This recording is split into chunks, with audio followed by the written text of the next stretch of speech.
Dalam nama Bapa dan Putra dan Roh Kudus. Amin. Salve saudara-saudariku seiman, Dominus Nobiscum. Jumpa lagi kita di Abkat Apologetika Singkat. Tentunya bersama kami Komsos Christi Regis Maju.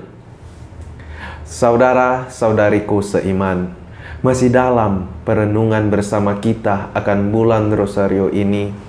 Di video kita yang sebelumnya telah kita tunjukkan bahwa penghormatan kita terhadap Bunda Maria tidak akan pernah melanggar ayat-ayat larangan akan penyembahan manusia, sekaligus juga tidak pernah menggeser penyembahan sejati kita terhadap Allah Tritunggal. Alasannya ialah sedalam apapun devosi kita kepada Sang Theotokos, nilainya hanya akan tetap bersifat dulia dan bukan latria. Selanjutnya, devosi tersebut juga tak akan pernah bisa menggantikan kepengantaraan Kristus dan nilai kecukupan Dia yang tunggal. Oleh karena pengantaraan Kristus sendiri sifatnya inklusif partisipatif, kita juga telah tegaskan bahwa devosi kepada Sang Bunda Allah itu sifatnya bukanlah sia-sia semata, karena tertuju pada entitas yang hidup kekal bersama Kristus dan bukan kepada mayat. Maka doa Salam Maria yang kita daraskan selama bulan ini dan juga dalam kesempatan rohani lainnya ialah sungguh-sungguh ungkapan doa kekristenan yang sejati dan asli. Nah, saudara-saudariku terkasih, dari situ telah kita lihat bahwa praktik-praktik devosional kita kepada Sang Bunda amatlah memiliki dasar dan sungguh-sungguh beralasan teologis kekristenan itu sendiri.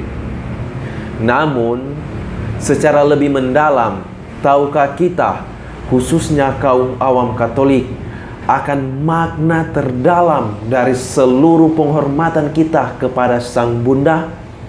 Apakah kita tahu dan sadar bahwa segala apa yang Gereja Kristus sejati perbuat tentang Bunda Maria sesungguhnya adalah penggenapan dari nubuat di dalam Injil itu sendiri? Untuk itu, mari kita sama-sama menyimak penjelasan berikut ini. Check it out.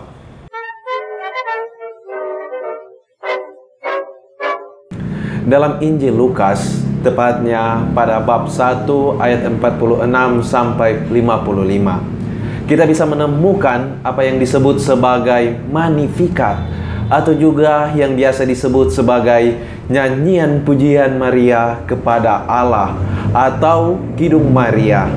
Di dalam perikop ini terdapat bagian yang berbunyi, sebab Ia telah memperhatikan kerendahan hambanya, sesungguhnya mulai dari sekarang segala keturunan akan menyebut aku berbahagia. Injil Lukas bab 1 ayat 48. Menurut komentar para ahli kitab suci, bagian ayat 48 tersebut dalam perikop Magnificat ini adalah sebuah perkataan nubuat. Alasannya ialah terdapat kata kerja yang bersifat future tense, yakni pada kalimat akan menyebut aku berbahagia. Jika kita melihat bagian nubuat ini pada tulisan kata bahasa aslinya, yakni Yunani koine, kalimat akan menyebut aku berbahagia itu tertulis sebagai makariosin. Dalam beberapa versi terjemahan kitab suci yang populer, kata ini diterjemahkan sebagai blessed atau terberkati.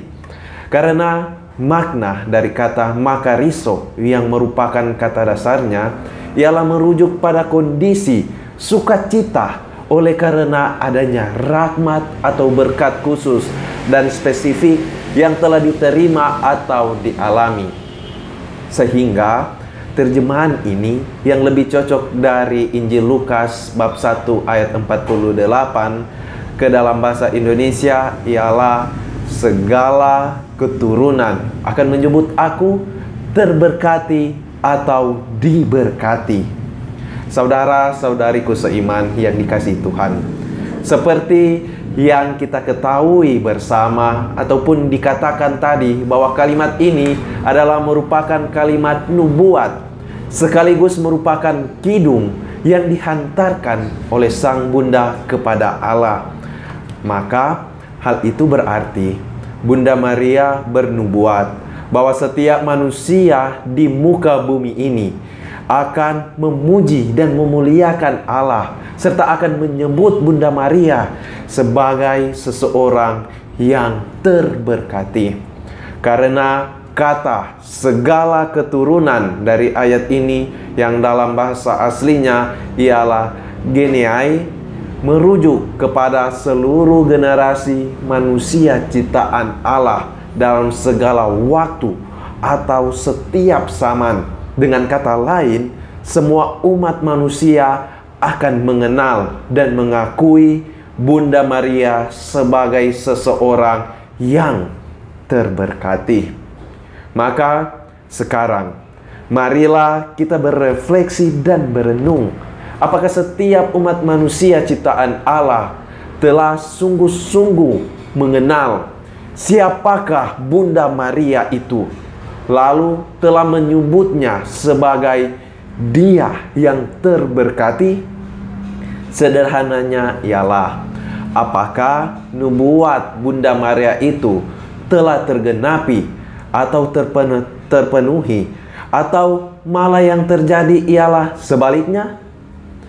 Secara faktual, kita melihat bahwa yang terjadi malah kebalikan dari apa yang telah dinubuatkan oleh Bunda Maria.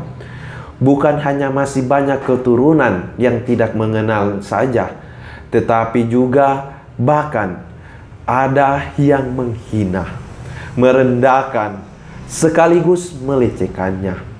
Banyak keturunan yang hidup dengan rasa kebencian terhadap Sang Theotokos tanpa memiliki dasar alasan yang jelas. Terdapat juga keturunan-keturunan yang mau menghapus Bunda Maria dalam iman kekristenan.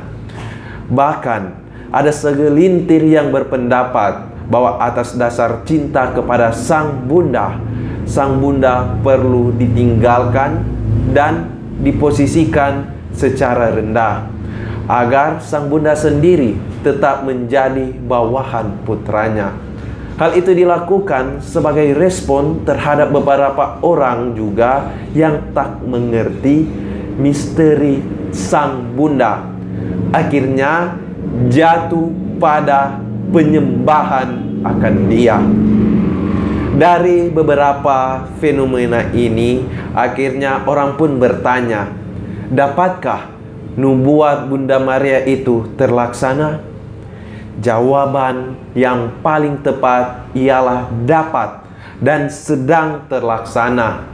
Tepatnya dengan adanya Gereja Kristus yang satu, kudus, katolik, dan apostolik, sebagai gereja yang Kristus dirikan dan sebagai pengkanon sejati kitab suci. Gereja yang dibangun atas Rasul Petrus ini sungguh-sungguh sadar akan misteri nubuatan Bunda Maria di dalam Injil Lukas bab 1 ayat 48 tersebut. Sebagai tubuh mistik dan mempelai Allah, Gereja Katolik peka dan mengerti akan siapa sosok perempuan yang menyebut bahwa segala keturunan akan menyebutnya terberkati. Wujud real dan konkret akan kesadaran itu ialah dengan adanya rumusan 4 dogma utama tentang Bunda Maria yang diajarkan oleh Gereja Katolik. Hal mana tak ada satupun kelompok manusia di luar persekutuan gereja yang bisa mengakui, menganut, bahkan mewartakan 4 dogma ini secara bersamaan, utuh dan penuh. 4 dogma ini adalah ungkapan keimanan Kristiani yang paham akan status Bunda Maria sebagai satu-satunya manusia selain pribadi insani Kristus yang terberkati oleh karena Kristus itu sendiri. Pertama, gereja menyadari akan berkat Sang Bunda yang melahirkan Sang Kristus yang adalah Allah, sehingga ia sendiri disebut Bunda Allah oleh Elizabeth dalam Injil Lukas bab 1 ayat 43. Maka gereja menegaskan dogma Maria Bunda Allah.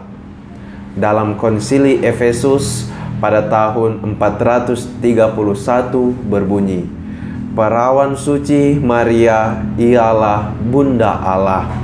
Dan di Konsili Kalsedon pada tahun 451, Yesus lahir dari Bapa sebelum segala abad menurut kodrat kealahannya, dan di masa akhir karena kita dan demi keselamatan kita lahir dari perawan Maria menurut kodrat kemanusiaannya.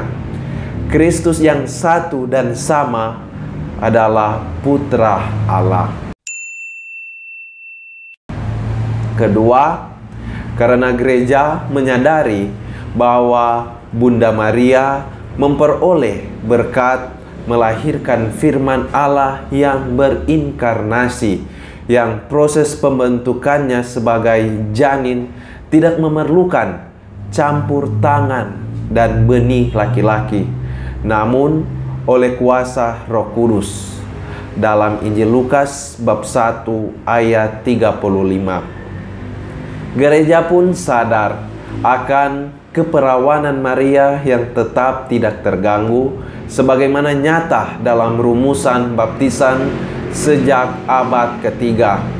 Kristus yang datang ke dunia untuk menebus dosa dan memulihkan kerusakan akibat dosa, tidak mungkin pada saat kedatangannya malah merusak keutuhan ibunya sendiri dan menyebabkan sakit melahirkan, seperti yang dialami oleh semua perempuan lain sebagai akibat dosa asal. Kita bisa melihat dalam kitab Kejadian bab 3 ayat 16. Sebab walaupun Kristus mengalami segala hal yang dialami oleh manusia, namun ia tidak berdosa. Kita bisa melihat dalam surat kepada jemaat di Ibrani bab 4 ayat 15. Karena tidak berdosa, Yesus mempunyai kekhususan jika dibandingkan dengan semua manusia lainnya. Ia nampak sejak saat ia mengambil rupa manusia dalam rahim Bunda Maria. Saat kelahirannya dan setelah kelahirannya, Yesus sungguh-sungguh menjadi manusia tanpa benih laki-laki. Dan kelahirannya ke dunia tidak merusak keperawanan ibunya. Dengan itulah gereja pun menegaskan dogma Bunda Maria tetap perawan, yaitu bahwa Bunda Maria adalah perawan sebelum, pada saat, dan setelah kelahiran Kristus. Tepatnya dalam Konsili Konstantinopel yang kedua pada tahun 553, Sang Sabda Allah yang berinkarnasi dari Maria Bunda Allah yang kudus dan mulia dan tetap perawan. Dan Sinode Lateran pada tahun 649, Maria yang tetap perawan, terberkati dan tiada bernoda, mengandung tanpa benih dari Roh Kudus dan melahirkan tanpa melukai keperawanannya, dan keperawanannya tidak terganggu setelah melahirkan. Lalu bagaimana dengan dogma tentang Bunda Maria yang diajarkan Gereja Katolik, khususnya yang ketiga dan keempat. Kita akan membahasnya di video selanjutnya. Sampai di sini dulu pembahasan kali ini. Salam Apkat, mari kita bela iman kita. Salam Maria, penuh rahmat, Tuhan sertamu. Terpujilah engkau di antara wanita, dan terpujilah buah tubuhmu Yesus. Santa Maria, Bunda Allah, doakanlah kami yang berdosa ini, sekarang dan waktu kami mati. Amin. Dalam nama Bapa dan Putra dan Roh Kudus. Amin.